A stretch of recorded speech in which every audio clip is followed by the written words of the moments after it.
आज की हमारी कहानी है एक ईर्ष्यालु मछली की। The jealous soul. सोल एक तरह की मछली होती है और जेलस का मतलब है जिसे दूसरे से ईर्ष्या होती है। ईर्ष्यालु दूसरे से जिसे जलन होती है।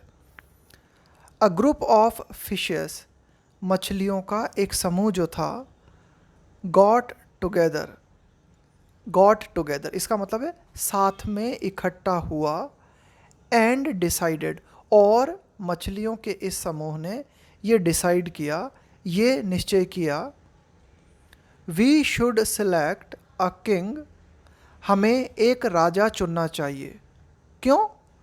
To maintain peace and order among us, कि हमें हमारे बीच में, अमोंग अस का मतलब है कि हमें आपस में, हमें हमारे बीच में शांति और व्यवस्था को मेंटेन करने के लिए, शांति और व्यवस्था को बनाए रखने के लिए हमें अपने आप में से किसी एक को राजा चुनना चाहिए।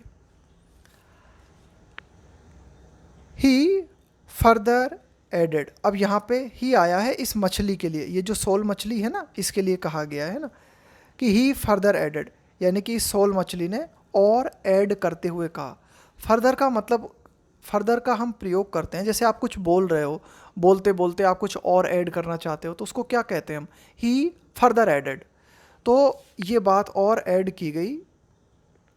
अ रेस शुड बी हेल्ड, देखो किसी भी चीज़ को होल्ड करना, हेल्ड करना, इसका मतलब है आयोजित करना। ये हेल्ड जो है ना, होल्ड की थर्ड फॉर्म है, ये पैसिव स्ट्रक्चर है। A race should be held, कि एक दौड़ आयोजित की जानी चाहिए। And the fastest fish would be selected as the king, और जो भी मछली सबसे तेज होगी उसे राजा के रूप में चुना जाएगा। एज का यहाँ पे मतलब है के रूप में। तो कुल मिला के ये सुझाव दिया गया कि एक रेस आयोजित होनी चाहिए और जो भी मछली सबसे तेज होगी उसे राजा के रूप में चुना जाएगा। एवरी वन थॉट अबाउट का मतलब होता है के बारे में। इट यहाँ पे आया है प्रस्ताव के लिए, कि ये जो प्रस्ताव रखा गया था ना, इस प्रस्ताव के बारे में सभी ने सोचा। फॉर सम टाइम, थोड़ी देर के लिए। After finding no other way, way का मतलब है यहाँ पे सॉल्यूशन, मार्ग, हल। After finding no other way, कोई दूसरा समाधान न पाने के बाद, यानी कि उन्होंने सोचा और उन्हें कोई दूसरा समाधान नहीं मिला राजा चुनने का, तो फाइनली क्या हुआ, जितनी भी मछलियाँ थी वो इस बात पर सहमत हो गई कि भाई ठीक है, रेस आयोजित करा लेते हैं। And took part, take part का मतलब होता है हिस्सा लेना, इन द रेस, और इस रेस में उन सभी मछलियों ने भाग लिया। दे फाउंड, इन मछलियों ने पाया, that the herring had come first, ये हैरिंग जो है एक तरह की मछली का टाइप होता है ना, एक तरह की मछली। हैरिंग हैड कम फर्स्ट, तो उन्होंने ये पाया कि जो हैरिंग मछली थी वो फर्स्ट आई थी।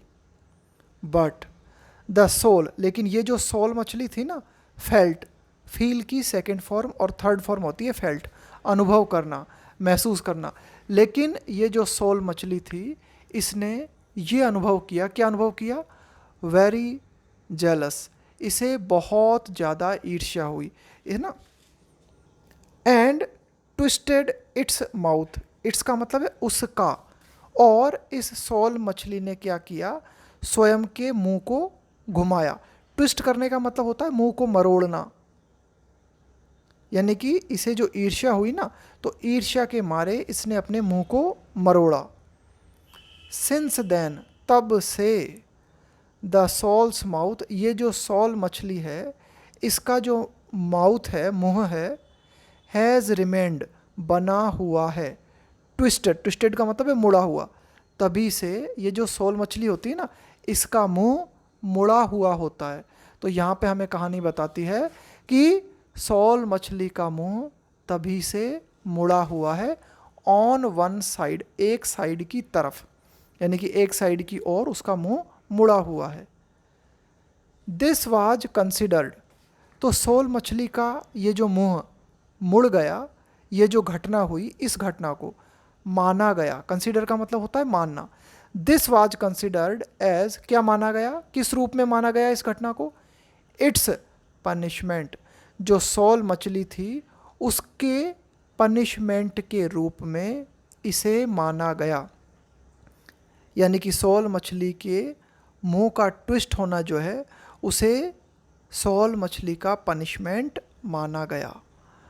मॉरल जो है इस कहानी का वो ये है कि we should never be jealous of anyone. We should never be jealous of anyone, कि हमें किसी से भी ईर्ष्या नहीं होनी चाहिए, हमें किसी से भी ईर्ष्या नहीं करनी चाहिए।